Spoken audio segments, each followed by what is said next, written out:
नमस्कार, आप देख रहे हैं स्वदेश खबर और मैं हूं आपके साथ तृप्ति उपाध्याय। सबसे पहले देख लेते हैं हमारे सहयोगी कौन सी बड़ी खबरें आज आपके लिए लेकर आए हैं। बाजार का हाल बताएंगी मेरी सहयोगी अशेषा। 5 शेयरों का एक्शन भरा पंच देंगे शरद दुबे। मारुति और एमएनएम के नतीजों का अनुमान लेकर जुड़ेंगी सृष्टि शर्मा। तो वहीं इंश्योरेंस पर अहम खबर बताएंगे अनुराग शाह। हाउसिंग स्कीम को लेकर बड़ी खबर देंगे प्रकाश प्रियदर्शी।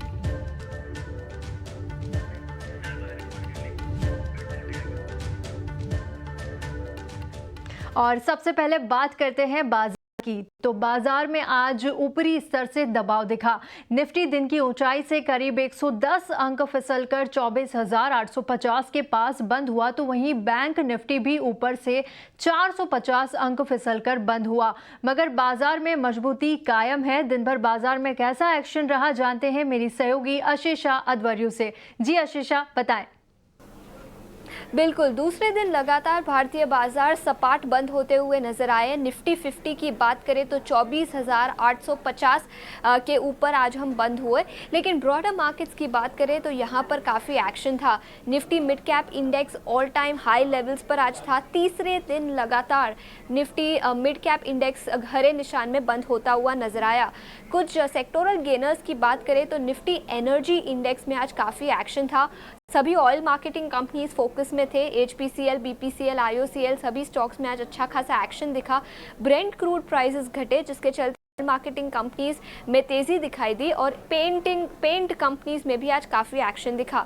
इसके अलावा ऑटो इंडेक्स की बात करें तो निफ्टी ऑटो इंडेक्स ने भी आज all time high levels touch किए। टाटा मोटर्स जैसे कुछ स्टॉक्स में करीब 4 से 5% की तेजी दिखी। इंडिविजुअल और कुछ और सेक्टर्स की बात करें तो निफ्टी एफएमसीजी इंडेक्स में कमजोरी दिखी। वरुण बेवरेजेस टॉप लूजर था, नतीजे काफ़ी कमजोर थे। और Nifty pharma index all time high levels पर था। टोरेंट फार्मा में थोड़ी सी कमजोरी दिखी और निफ्टी फार्मा इंडेक्स ने ऑल टाइम हाई लेवल्स तो टच किए, लेकिन क्लोजिंग तक लाल निशान में इंडेक्स बंद होता हुआ नजर आया। कुछ इंडिविजुअल स्टॉक मूवर्स की बात करें तो PNB housing finance block deal के चलते गिरावट के साथ बंद हुआ। आरवीएनएल को कुछ नए ऑर्डर्स मिले, 2% की तेजी यहां पर दिखी।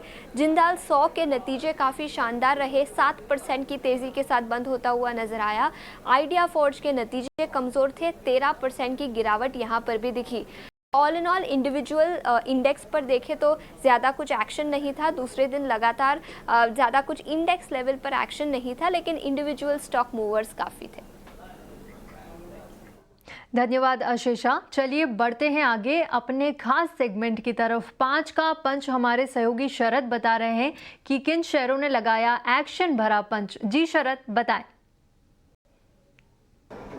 जी बिल्कुल, आपका स्वागत है 5 का पंच पे, जहाँ पे दिन में 5 अहम थीम्स या ट्रिगर्स में लेके आता हूँ, जहाँ पे स्टॉक्स में हलचल देखने मिलती है। सबसे पहले अगर ग्रुप ऑफ स्टॉक के बारे में बात करेंगे तो ओएमसीज, बीपीसीएल, आईओसीएल, एचपीसीएल, इन स्टॉक्स में जो है हमने तेज़ी देखने मिली है। सबसे पहला बात, ब्रेंट क्रूड $80 प्रति बैरल से नीचे आ गया है। ऑफकोर्स चाइना का कम डिमांड का भी एक इम्पैक्ट है, लेकिन जब क्रूड प्राइसेस गिरते हैं तो जो मार्जिन्स होती है आपके ओएमसी कंपनीज़ के लिए वो स्ट्रेंथन हो जाती है। तो इसके कारण वश भी जो है सारे ओएमसी स्टॉक्स में जो है मूवमेंट देखने मिल रही थी।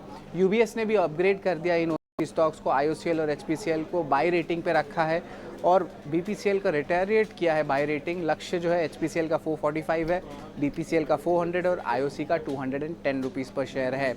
अब मैं बात करूंगा पीसीबीएल का। ये one of the top gainers था दिन के ट्रेड पे, और हाल ही में मैनेजमेंट ने भी जो है इंटरव्यू दी थी मीडिया में, जहां पे उनके चेयरमैन संजीव गोयनका ने कहा कि ये प्रॉफिट 5 गुना बढ़ने वाली है, लगभग 2500 करोड़ का अगले 5 साल में। इसके अलावा जो केमिकल बिजनेस में वो घुसे हैं एक्वा फार्म के एक्विजिशन के बाद, उसके बाद स्पेशलिटी केमिकल बिजनेस पे कंपनी का फोकस ज़्यादा रहेगा और लंबे अवधि में मार्जिन्स भी 200 बेसिस पॉइंट से एक्सपैंड होकर 18% हो जाएंगे। तीसरा स्टॉक रहेगा वरुण बेवरेजेस। स्टॉक में भारी गिरावट देखने मिली, हालांकि नंबर्स जो थे लार्जली इनलाइन टू स्ट्रॉन्ग थे, लेकिन कंपनी ने अनाउंस की थी कॉर्पोरेट एक्शन जो है आपका ओवरऑल शेयर स्प्लिट। अगर आप ऑफकोर्स 2 शेयर होल्ड करते हैं तो आपको 5 शेयर्स मिलेंगे इस शेयर स्प्लिट के बाद। अब चौथा स्टॉक रहेगा हमारा स्पेशल सेगमेंट था, जहाँ पे हमारे जो है 18 और स्वदेश के लिए हमने एक्सक्लूसिव खबर की थी, जहाँ पे ग्रीव्स कॉटन फोकस में था। यहाँ पे जो है सूत्र बता रहे थे इटोनाव स्वदेश को कि ग्रीव्स कॉटन को जो है ईवी सब्सिडी के लिए एक अप्रूवल आ सकता है ईएमपीएस सेगमेंट में। पिछले साल फेम 2 की सब्सिडी को उन्होंने रिफंड किया तो उनके नतीजे भी खराब आए थे और इस साल वो अभी रेडी हो गए हैं इस नए ईवी सब्सिडी को लेके। और इसके अलावा रतन इंडिया में भी जो उनकी कंपनी है रेवोल्यूट जो ईवी की यूज़ में आती है, उनको भी सब्सिडी अप्रूवल मिल गई थी। तो ऑफकोर्स ये दोनों स्टॉक्स भी फोकस में रहेंगे। और आखिरी स्टॉक हमारा 5 का पंच में है, वो आता है पैकेजिंग स्टॉक्स, जैसे कि TCPL packaging, Jindal poly, Polyplex, Ester, Cosmo First, सारे स्टॉक्स में तेज़ी देखने मिल रही थी। अब इसका कारण यह है कि पहले तिमाही में जो है नतीजे एक्सपेक्टेड है कि पैकेजिंग फिल्म स्टॉक्स के स्ट्रॉन्ग हो। ओवरऑल जो स्प्रेड्स होती है बोपेट की, जो उनकी रॉ मटेरियल स्प्रेड्स होती है, वो स्टेबल हो चुके हैं। ब्रेंट क्रूड वो भी ऑलमोस्ट $80 प्रति बैरल के नीचे आ गया है। और इम्पॉर्टेंटली जो डिमांड है एफएमसीजी सेगमेंट ले लीजिए, फार्मा सेगमेंट ले लीजिए, दोनों में पैकेजिंग फिल्म लगता है उसकी डिमांड पिकअप भी देखने मिल रही है। और हमने देखा कि एसआरएफ के पैकेजिंग डिवीजन के नंबर्स की जो कमेंट्री आई थी मैनेजमेंट की, वो भी स्ट्रांग देखने मिली थी। तो ओवरऑल पैकेजिंग फिल्म स्टॉक्स में ये सारे अहम ट्रिगर है जिसके कारण उसमें तेज़ी आ रही थी। तो ये मैंने आपको 5 अहम ट्रिगर्स या थीम्स बता दिए जो हमारे 5 के पंच में हैं।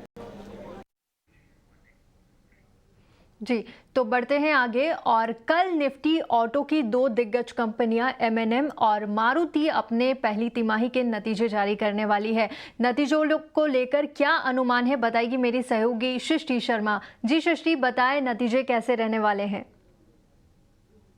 सबसे पहले अगर एमएनएम के नतीजों की बात करें तो जी हाँ, यहाँ पे हम अच्छे नतीजों की उम्मीद कर रहे हैं, क्योंकि अगर हम देखें तो इनके ऑटो वॉल्यूम्स में अच्छा इजाफा हम कई सारे क्वार्टर से देखते हुए आए हैं। पर अगर हम इनके ट्रैक्टर डिवीजन की बात करें तो फाइनली वहाँ पे भी एक अच्छा रिबाउंड आया है। 6% की साल दर साल हमने ग्रोथ देखी है। तो यही कुछ फैक्टर जो कि कंपनी के नंबर्स पे भी इम्पैक्ट करेंगे। अगर सबसे पहले इनकी आय की बात करें तो वहाँ पे साल दर साल 17% का जंप हम आते हुए देख सकते हैं। EBITDA में भी करीब 20% तक का इजाफा हो सकता है। 3926 करोड़ हमारी उम्मीद है। मार्जिन्स में जो है लगभग हम 14% आने की उम्मीद कर रहे हैं। और आखिरी में मुनाफे में अगर हम देखें तो वहाँ पे हमारी उम्मीद है कि 2650 करोड़ के आसपास ये आंकड़ा आना चाहिए। पर कंपनी के नंबर्स के अलावा हमारी नज़र ज़रूर रहेगी कि अब जो 15 अगस्त को कंपनी एक नई गाड़ी, नई थार लॉन्च करने जा रही है, उसको लेकर क्या कुछ डिटेल्स आती हैं, उस पर हमारा खास फोकस रहेगा। अब अगर बात करें मारुति सुजुकी की, तो यहाँ पे तिमाही दर तिमाही वॉल्यूम्स में गिरावट ज़रूर थी, पर साल दर साल जो है वहाँ पे 4% का जंप हमने ज़रूर देखा। अब बात करें कंपनी के नंबर्स की, तो साल दर साल जी हाँ वहाँ पे एक आय तो बढ़ती हुई दिखेगी, पर अगर तिमाही दर तिमाही नंबर्स देखेंगे तो वहाँ पे गिरावट रहेगी। इनकी आय 34,770 करोड़ पे आने की उम्मीद है। EBITDA 4160 करोड़, मार्जिन्स देखें तो 12% हमारी उम्मीद है। और मुनाफे में 3467 करोड़ की हम उम्मीद लगा के चल रहे हैं। पर इसके अलावा यूपी में जो टैक्स वेवर दिया गया है हाइब्रिड गाड़ियों को, उसके बाद किस तरीके का एक्साइटमेंट आते हुए दिखा है वो हम देखेंगे मारुति सुजुकी के लिए, क्योंकि अब हाइब्रिड्स में वो सबसे बड़े प्लेयर्स हैं। इसके अलावा अगर हम देखें तो आने वाले समय में वॉल्यूम को लेकर क्या कुछ आउटलुक है, इस पे हमारी खास नज़र रहेगी मैनेजमेंट कमेंट्री के फ्रंट से। तो ये हम अनुमान लगा के चल रहे हैं मारुति सुजुकी और साथ ही एमएनएम से। और इसी के साथ टाटा स्टील भी अपनी पहली तिमाही के नतीजे कल जारी करने वाली है। अनुमान को लेकर जुड़ गई है मेरी सहयोगी आशीषा। जी आशीषा, बताएं। बिल्कुल, muted set of numbers expected है टाटा स्टील से पहली तिमाही में। वॉल्यूम्स कमज़ोर थे इस क्वार्टर में, जिसके चलते नतीजों पर इम्पैक्ट दिखेगा। और यूरोप ऑपरेशंस की बात करें तो लॉसेस नैरो होते हुए नज़र आ सकते हैं क्वार्टर ऑन क्वार्टर बेसिस पर। नतीजों की बात करें तो रेवेन्यूज लार्जली स्टेडी रहेंगे क्वार्टर ऑन क्वार्टर बेसिस पर, लेकिन मार्जिन्स 10.8% पर एक्सपेक्टेड है वर्सेस 11.2% जो कंपनी ने प्रीवियस क्वार्टर में रिपोर्ट किए थे। वॉल्यूम्स कमज़ोर रहेंगे। याद रखें, फोर्थ क्वार्टर एक सीजनली स्ट्रॉन्ग क्वार्टर होता है इंडिया ऑपरेशंस के लिए। तो उसके बाद पहली तिमाही के वॉल्यूम्स, स्टैंड अलोन वॉल्यूम्स पर इस क्वार्टर में इम्पैक्ट दिखेगा। यूरोपियन ऑपरेशंस की बात करें तो नीदरलैंड ऑपरेशंस EBITDA पर टन ब्रेक इवन हो जाएगा, लेकिन all in all European operations के स्प्रेड्स इस क्वार्टर में जो लॉसेस कंपनी ने रिपोर्ट किए थे वो नैरो होते हुए नजर आ सकते हैं। तो ये एक पॉजिटिव साइड होगा यूरोपियन ऑपरेशंस को लेकर। मैनेजमेंट की कमेंट्री क्या निकल कर आती है कैपेक्स प्लान्स को लेकर, एक्सपेंशन प्लान्स को लेकर, और जो ट्रांजिशन चल रहा है यूके में वो भी काफ़ी क्रूशियल रहेगा। लेकिन all in all muted set of numbers expected है। यूरोपियन ऑपरेशंस में जो कंपनी लॉस रिपोर्ट कर रही थी वो नैरो होते हुए नजर आ सकते हैं इस क्वार्टर में। और कच्चे तेल में फिर से गिरावट बढ़ गई है। क्या वजह है इस गिरावट की, बताने के लिए जुड़ गए हैं मेरे सहयोगी विश्व मोहन जी। विश्व मोहन, बताएं इस गिरावट के क्या कारण हैं? देखिए, अगर 4 बड़े कारण यहाँ पर साफ नज़र आते हैं। पहला, चीन में जिस तरह की चिंता है, वहाँ के ग्रोथ को लेकर अनसर्टेनिटी लगातार बनी हुई है। जीडीपी के जो नंबर आए थे वो काफ़ी कमज़ोर थे, और पीबीओसी जो वहाँ के सेंट्रल बैंक है, पीपल बैंक ऑफ चाइना, किसी को उम्मीद नहीं थी कि दरें वहाँ पे घटाई जाएंगी। अचानक से दरों में कटौती हुई तो चिंता और बढ़ गई है। प्राइवेट इन्वेस्टमेंट चाइना में आने कम होते जा रहे हैं, बाहर के इन्वेस्टमेंट कम हो रहे हैं, और वहाँ के जो पुराने बड़े कॉर्पोरेट्स थे वो अब चीन से बाहर जा रहे हैं। वहाँ की जो पॉलिसी उन्हें पसंद नहीं आ रही। तो ये तमाम चिंता है चीन से लेकर है। और चीन में फ्यूल ऑयल डिमांड है वो भी 11% जून में कम होते दिखे थे। तो ये एक बड़ी चिंता थी, उसका असर क्रूड की कीमतों पर दिख रहा है। दूसरी बड़ी वजह है कि जिस तरह से यूएस में उत्पादन बढ़ने की खबर आ रही है, और ट्रंप की आने की संभावनाएं काफ़ी तेज़ी से बढ़ी है अब। और ट्रंप ने ये भी संकेत दिए थे उनके आने के बाद से इसे पूरी तरह से रैंप अप किया जाएगा शेल ऑयल प्रोडक्शन को, उसका भी दबाव यहाँ पर कच्चे तेल पे दिख रहा है। तीसरा, दुनिया में कहीं से भी उस तरह की डिमांड बढ़ने की खबर नहीं आ रही है। चौथी जो सबसे बड़ी खबर ये है वो है ग्लोबल राजनीतिक तनाव, और ख़ास करके खाड़ी देशों का तनाव। वहाँ पर लग रहा था कि हिजबुल्लाह और इजराइल के भी जो तनाव बढ़ा है उससे हो सकता है कि उससे कुछ सप्लाई पर असर हो, लेकिन खाड़ी देशों में किसी भी तनाव से सप्लाई को लेकर चिंता नहीं बनी है या सप्लाई प्रभावित नहीं है। तो ये सारे फैक्टर्स हैं जो क्रूड पर दबाव बनाए हुए हैं, और ब्रेंट क्रूड का भाव $80 के नीचे आ गया है। जी विश्व मोहन, इस जानकारी के लिए बहुत बहुत धन्यवाद आपका। और इसी के साथ वक्त एक छोटे से ब्रेक का। ब्रेक के बाद फौरन हाजिर होंगे।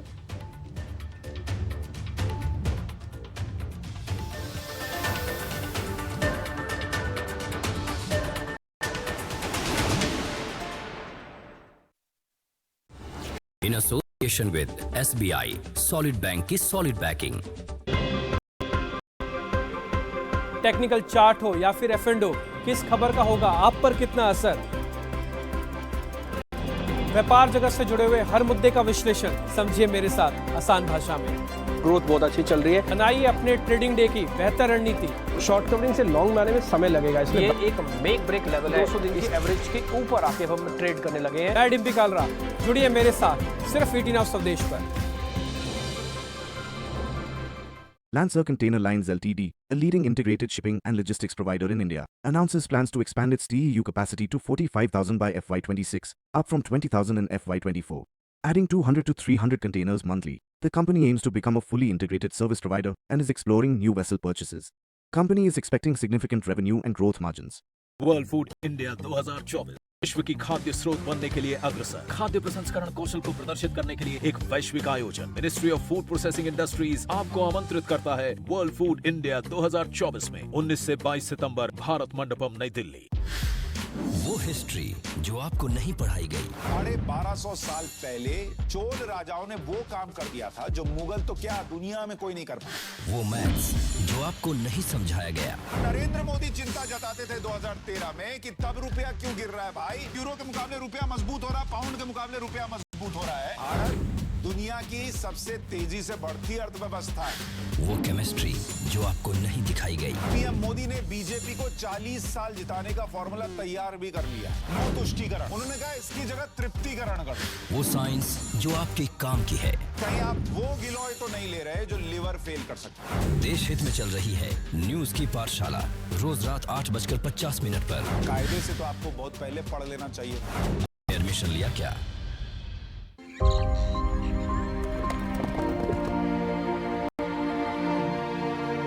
In the midst of our mundane lives thrives a tribe of compassionate souls, embodying the essence of humanity.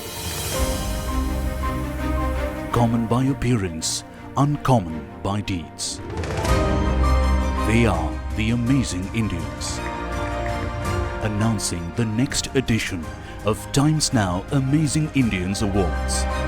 Step forward to nominate yourself or someone whose deeds stand apart. Times Now Amazing Indians Awards 2024. Associate Partner Adani. Education Partner Bennett University.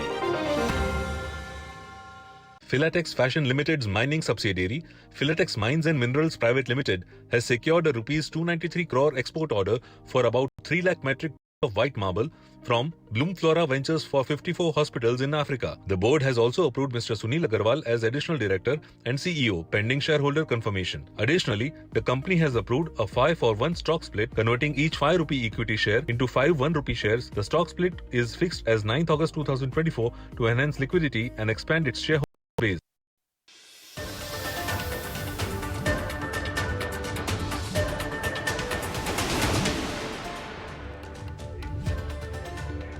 Break के बाद स्वागत है आपका। और अब बात करते हैं बारिश की। केरल के वायनाड में 4 घंटे में आए 3 लैंडस्लाइड ने कई जिंदगियां तबाह कर दी है। कल देर रात से सुबह के बीच इलाके में एक के बाद एक 3 भूस्खलन हुए। भारी भूस्खलन के बाद दुकानों और गाड़ियों सहित चूरलमाला शहर का एक हिस्सा पूरी तरह तबाह हो गया। 4 गांव बह गए। केरल सरकार के मुताबिक वायनाड भूस्खलन से मरने वालों की तादाद बढ़कर 80 हो गई है। 100 से ज्यादा घायलों को अस्पतालों में भर्ती कराया गया है। रेस्क्यू ऑपरेशन के लिए सेना बुलाई गई है। 250 से ज्यादा लोगों को बचा लिया गया है। वहीं 400 से ज्यादा लोग अभी भी लापता बताए जा रहे हैं। बारिश की वजह से राहत में परेशानी आ रही है। वहीं एयरफोर्स के हेलीकॉप्टर को लौटाना पड़ा।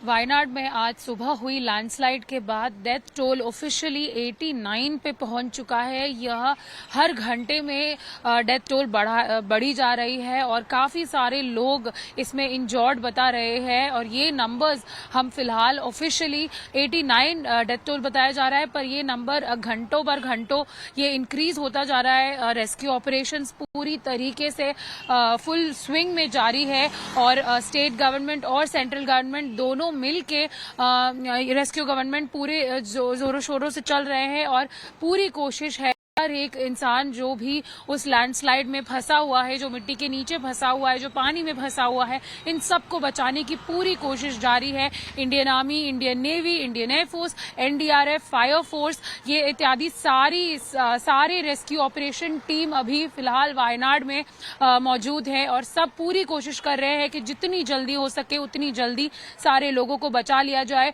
जो लोग फंसे हुए हैं मेपाड़ी करके वायनाड के जो विलेज है वहां गांव में, मेपाड़ी गांव में काफी लोग हैं जो फंसे हुए हैं, जो बाहर नहीं निकल पा रहे हैं, उनको भी बचाने की कोशिश की जा रही है। और जिन लोगों को बचाया जा रहा है उनको तुरंत वायनाड में ही, मेपाड़ी में ही हॉस्पिटल्स, बेस कैंप है मेपाड़ी हॉस्पिटल, सारे वहीं पे सिचुएटेड है, सारे हॉस्पिटल्स में तुरंत लेके आया जा रहा है। हम देख रहे हैं काफी ज्यादा इंटेंस है ये ऑपरेशन, रेस्क्यू ऑपरेशन जो चल रहा है और बहुत ज्यादा नंबर्स, बहुत जल्दी नंबर्स टोल इंक्रीज हो रहे हैं। ये भी हमें दिख रहा है। सुबह जब ये चीज शुरू हुई थी तो 11 लोगों की डेथ सबसे पहले इन्फॉर्म की गई थी। अभी 11 से ऑफिशियल नंबर्स 89 हो चुका है और ये घंटे पर घंटे ये इंक्रीज हो रहा है। हालांकि रेस्क्यू ऑपरेशन में कोई कमी नहीं है। पूरे जोरों शोरों से सारे फोर्सेस, नेवी, एयरफोर्स, स्टेट और सेंट्रल, सारे फोर्सेस मिलजुल के एक साथ रेस्क्यू ऑपरेशन कर रहे हैं। हेल्थ मिनिस्टर ने यह भी बोला है कि कंट्रोल रूम्स हर जगह पे सिचुएटेड है और काफी ज्यादा मॉनिटर किया जा रहा है। पूरी गवर्नमेंट ऑफिशियल, स्टेट गवर्नमेंट का हर एक ऑफिशियल इस चीज में अभी जुटा हुआ है। पूरी कोशिश हो रही है। चीफ मिनिस्टर खुद इस चीज को मॉनिटर कर रहे हैं। ये भी कहना है कि चीफ मिनिस्टर जल्दी ही वायनाड पहुंचेंगे सिचुएशन को मॉनिटर करने के लिए खुद ही। पर अभी तक फिलहाल 5 मंत्री जो अभी केरला के मिनिस्टर्स हैं, 5 लोग अभी वायनाड में हैं, वो उस चीज को पर्सनली मॉनिटर कर रहे हैं। चीफ मिनिस्टर ने खुद इनसे बात की और काफी ज्यादा रेस्क्यू ऑपरेशन काफी ज्यादा भारी मात्रा से हो रहा है और ये कहने को है कि ये डेथ टोल इंक्रीज होगा, ये भी कहा जा रहा है क्योंकि काफ़ी ज़्यादा इंटेंस वहाँ का अभी मौसम है। बारिश अगले 24 घंटे के लिए काफ़ी ज़्यादा बारिश भी बताया जा रहा है। रेड अलर्ट इशूड है कल तक और इसी वजह से बारिश न रुकने की वजह से और वायनाड का वेदर और टेरेन हिली टेरेन होने की वजह से वहाँ का रेस्क्यू ऑपरेशन में भी काफ़ी ज़्यादा मुश्किलें पाई जा रही है। रोड्स टूट चुके हैं, पेड़ अपरूट होके गिर चुके हैं और नदियाँ केरल में लैंडस्लाइड ने तबाही मचाई तो उत्तराखंड के मैदानी से पहाड़ी क्षेत्रों तक बाढ़ और बारिश का कहर जारी है। लगातार बारिश से नदियां जाने उफान पर हैं। मूसलाधार बारिश से नदियों और बरसाती नालों का जलस्तर अचानक बढ़ गया। नदियों ने उफान आने से आसपास के इलाकों में बाढ़ जैसे हालात पैदा हो गए हैं। रुद्रप्रयाग और चमोली में सड़कें और मंदाकिनी नदी के किनारे बने घरों में लैंडस्लाइड की मार झेल रहे हैं। वहीं पौड़ी गढ़वाल में बादल फटने से वहां के लोगों का जनजीवन अस्त व्यस्त हो गया है। बादल फटने के बाद आए मलबे से लोगों के घर टूट गए हैं, उन्हें सुरक्षित जगहों पर भेजा गया है। टिहरी गढ़वाल में हुए लैंडस्लाइड ने 2 लोगों की जान भी ले ली है।